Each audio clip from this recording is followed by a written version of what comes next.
Right, just before we get into this, I want to say a huge thank you to Marley13 for agreeing to do this. It did take a while to get into it. It took about 20 minutes to actually start it, because none of my softwares would work, but like he's that good that he managed to record it for me. Not all of it, obviously, but he managed to record his voice. So yeah, it would help a lot if you leave a like, and yeah, let's just get into it. Right guys, in today's video what I'm going to be doing is I'm going to be doing an interview with Marley13. Basically what I'm going to be doing is asking him questions. First questions, these are, quite a few of them are football related, so hopefully you're okay with that. That's cool. Some of these are also weird, like this one. My friend Keegan asked, would you rather sniff glue once per day or only sniff farts 20 times per day?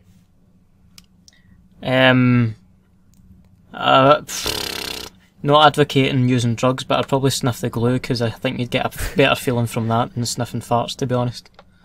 Okay. Will you 1v1 him on Club Penguin? If it was possible, aye. Okay. Do you prefer cats or dogs? I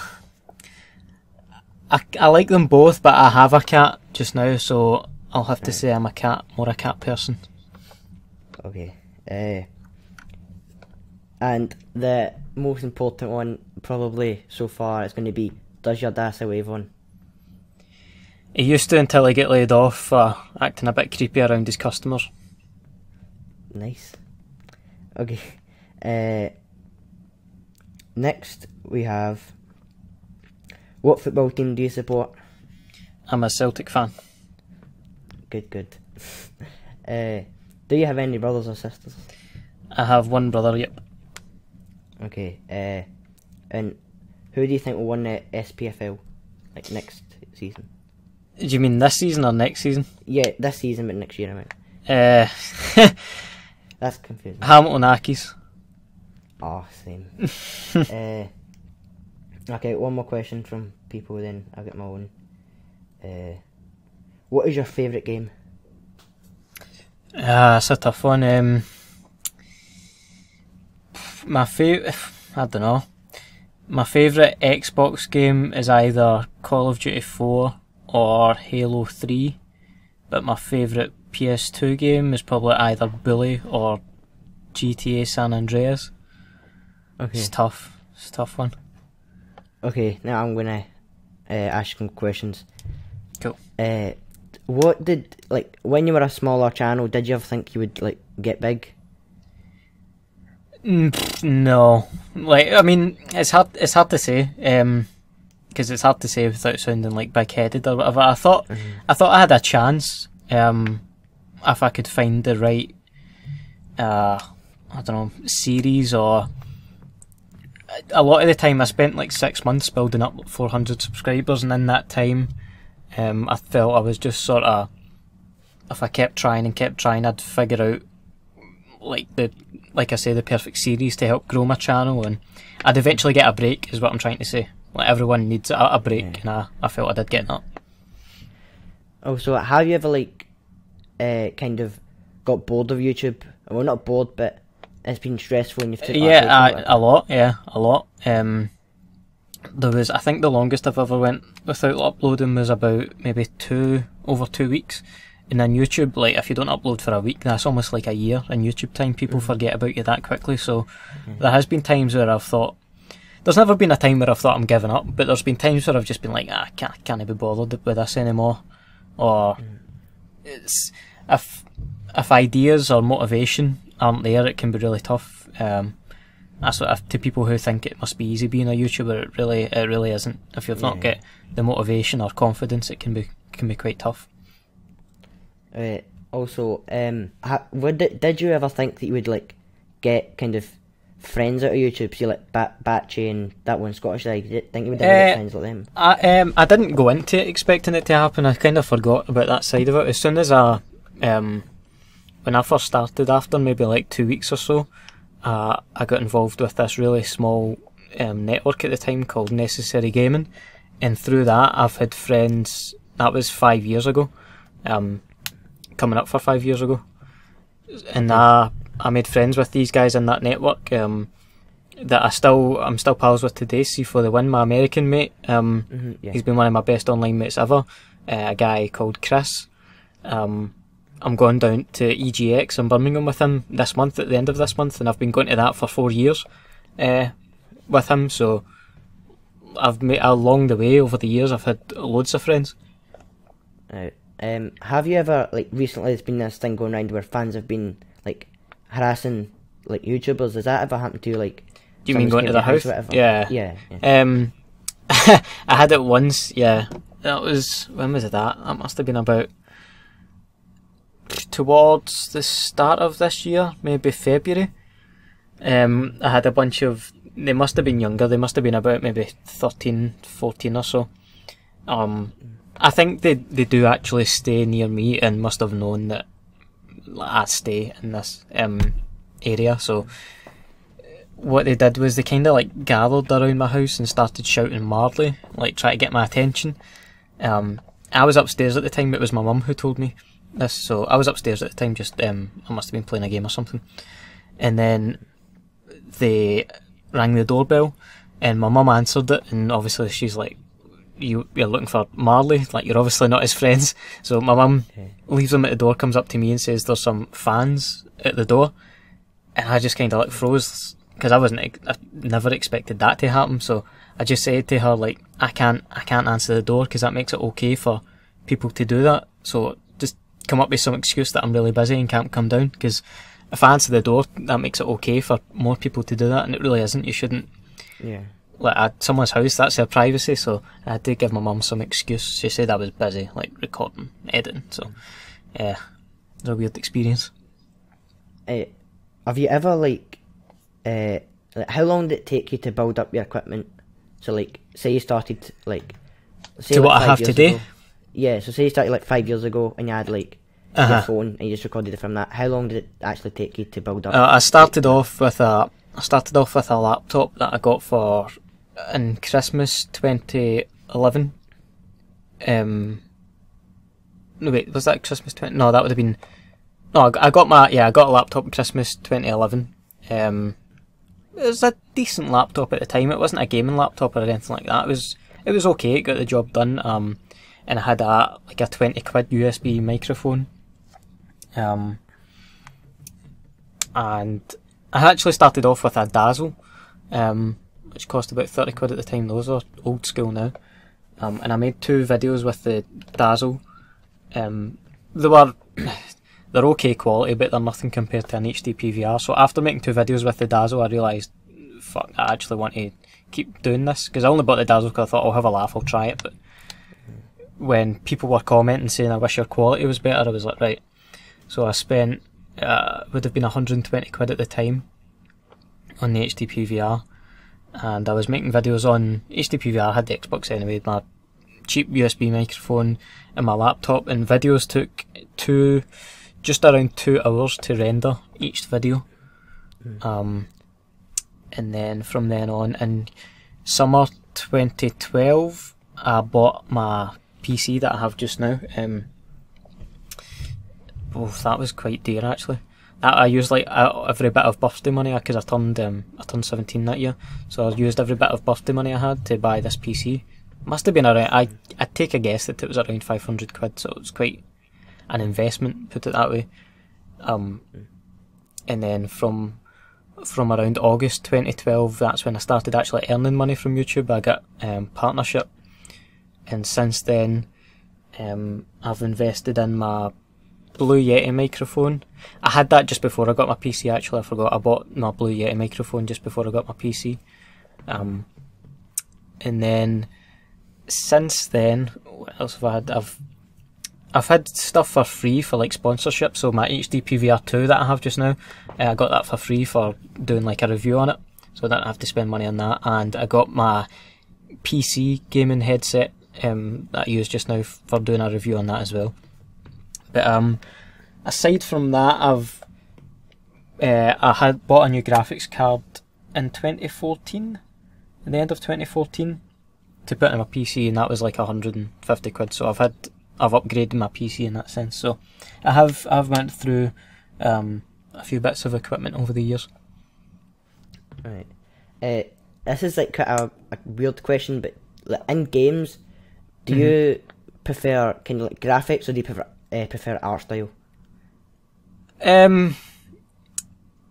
Well, I can give you an example. Fallout 4 isn't the best ever game graphics wise. It's actually not even that great for today's standards, but the style they went for, like, it's almost like they know their graphics aren't the best, but if they can make a style around them, people like that, and I really do like Fallout 4's my favourite game so far on the current generation of consoles, so I really like that. But it's more about gameplay for me in terms of graphics. Like, I'm not too bothered about graphics, to be honest, as long as the game's fun. For me. Have you ever? I don't know if you're going to do, but have you ever considered doing a let's play on like any game? Like a full-on, like a full-on let's play. It's not really. I have considered it before, but it's just not really my style. It's just not really for me, to be honest. Some people prefer that. I mean, people have asked for it, and I've had to just tell them like it's not. Yeah. It's just not for me, really. Have you? What made you start out doing your kind of like topic videos? I started doing those around. Well, over the years I have done these sort of topical videos, but I've never made it my full thing. Like, I actually first started off YouTube with long commentaries, like 10-minute ones. Those were pretty boring though. That was before I kind of found my style today, so to speak.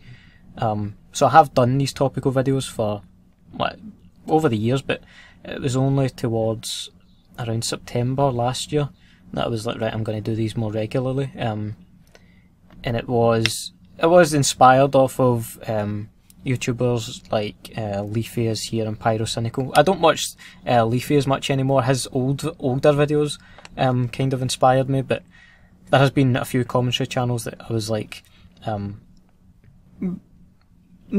not like I'm going to copy them, but it's more I want to try and do a better job of what they're doing, so I'm going to give it a go. And people really liked them, which was another reason why I kept on doing them. And the more people submitted topics for me to discuss, I thought that was a great feature. Like, people can tell me what to talk about, and I think the viewers like that, so that's kind of why I've kept on doing them. Yeah. Right. I think I'll ask probably a couple more questions, but have you got any like kind of tips for like, say me, like upcoming YouTube channels that are only like quite small? Any like tips? It's quite broad. I do get asked that quite a lot, and it's quite a broad thing to answer. The generic responses are like, be original, be consistent. They are generic and cliche because they are true. Like, uploading consistently is something that I still today struggle with. Like, if I don't upload consistently, I can lose a few subscribers and lose a few viewers. So it's not just being consistent though in terms of actually uploading, it's being consistent also in terms of quality, because if you upload a few great videos and then upload a really rubbish video, people will be like, hey, what's going on, and unsubscribe and turn away. So it's being consistent in terms of both uploading and the quality of the videos. Being original too is the main thing. Like, even if you can't be totally original, it's better to take an idea and then take an idea that's already out there and innovate it and change it into something of your own. So like, commentaries have been about for years and years, but there's not been any Scottish commentators really talking about Scottish topics. There's not been much commentators who take like literally this comment, speak about that, so I did that in. Things like that, you can innovate in all sorts of ways without even realising it, like without even being a copycat, so to speak. You can actually come up with your own idea through someone else's. How did you feel when you done a video? I think it was Reeve and I forget who the other person was. Is it the FIFA YouTubers video? With, it was Reeve, Tobias and Andy, or AJ3. Yeah. How did you feel like doing a video with them? It was really cool. It was my first big collab ever with YouTubers of that size. I I had been making FIFA videos for the BBC, and the SPFL shared them as well, so the SPFL kind of knew of me at the time, so they were bringing the 3 English guys up anyway for that cup final. And obviously, I mean, it wasn't a Scottish Cup final, but it was a Scottish teams final at Hampden, so even though I'm not the same size YouTubers as them, I thought, well, we need a Scottish person in this at least, so they asked me to come up and film with them. And it was just a pretty cool experience. Got to watch the match, play on the pitch at Hampden, record with these guys, play them at FIFA.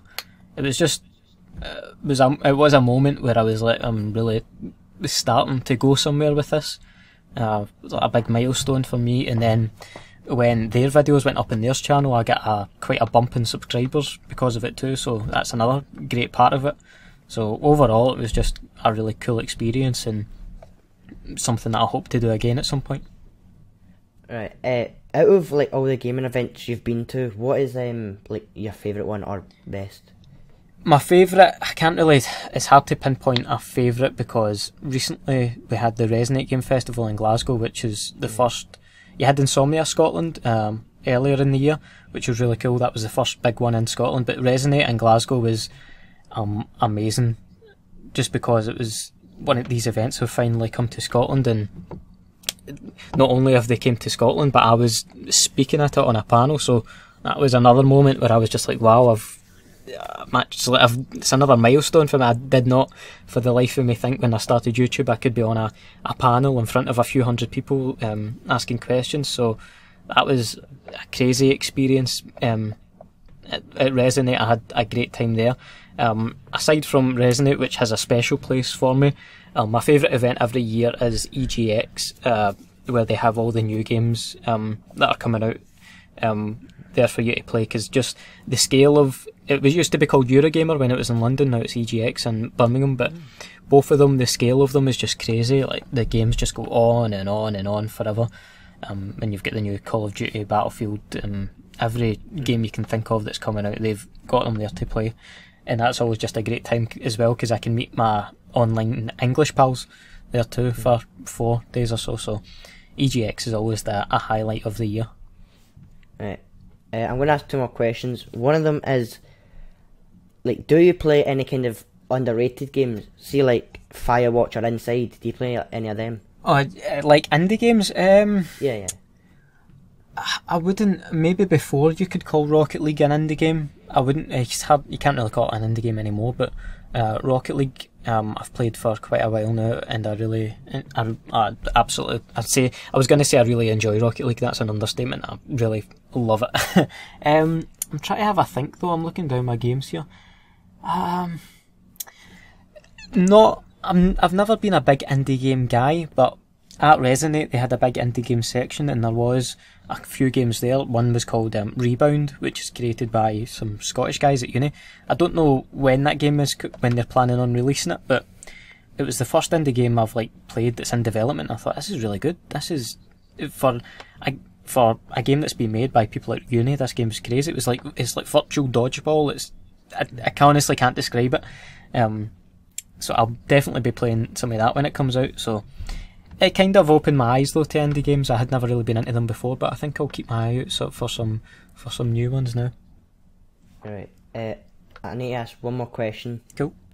Best kind of like games of this year, kind of like, see, popular ones in that. What is like your top 5?